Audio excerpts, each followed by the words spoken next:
Alright, we're back again, and it's been a whole 30 seconds and 6 days in your world. So here we have truth. We have reasoning, existing being an energy of neutrality, energy of indifference, executing purpose. That purpose is passed on to you, and my contention is basically your soul. What we have inside of us is sensory organs that collect information, and they process in a certain part of your brain. Now, for all the neuroscientists out there, please don't send me any emails of what part of the brain that actually functions. I will delete them and never look at them.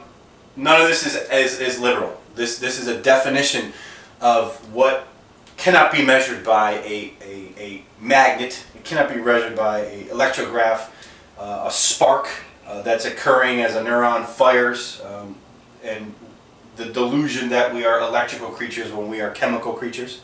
Electricity and polar energies across a neuron are merely squeezing out chemicals.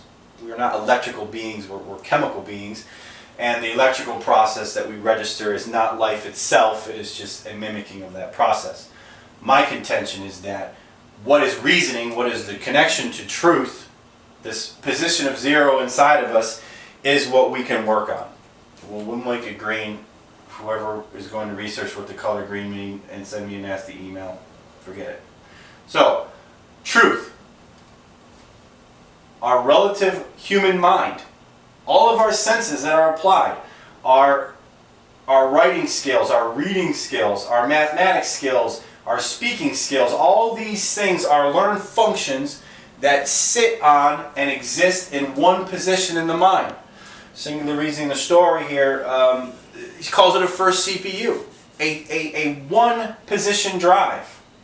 A second processing unit, a second CPU, is occurring where truth is being processed.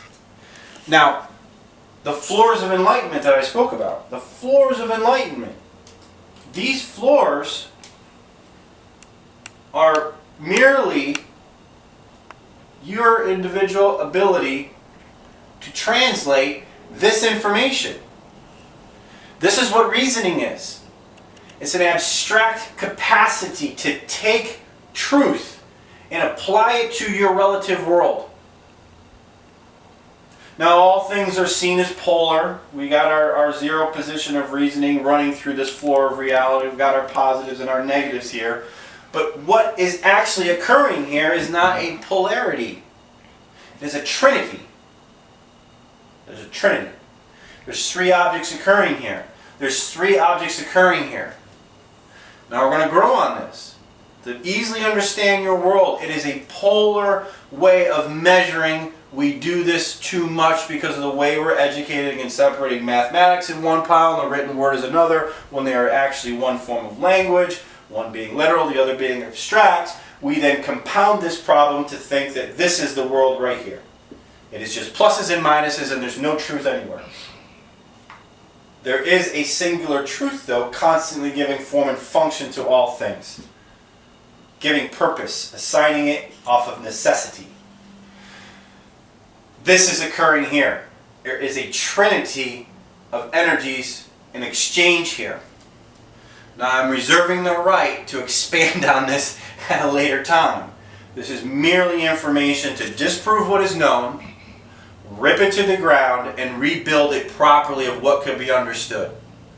I'm not comfortable with the word Trinity because of the way certain religions have taken it from other ancient minds and have turned it to mean something that it's not. Trinity in a Newtonian sense, Trinity in an ancient Greek sense of a system of logos, ethos, and pathos is also very dangerous. Three things being one, each thing having its own function and energy. Three things being one, having its own function and energy.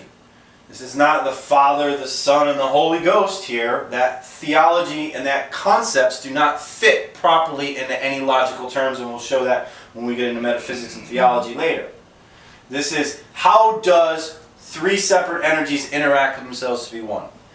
Reasoning exists in the second position here. The first position, the second position, and the third position. The first position being our relative human mind. The religious folks scream the human mind cannot understand the mind of God. Couldn't agree more, brother. Spot on. The human mind cannot understand the mind of a singularity. It cannot process something that is singular. The human mind and theology speak in polar terms. Good and bad functionality, good and bad evils, all these other things. Human mind cannot understand, and neither can religions, what a singularity truly is.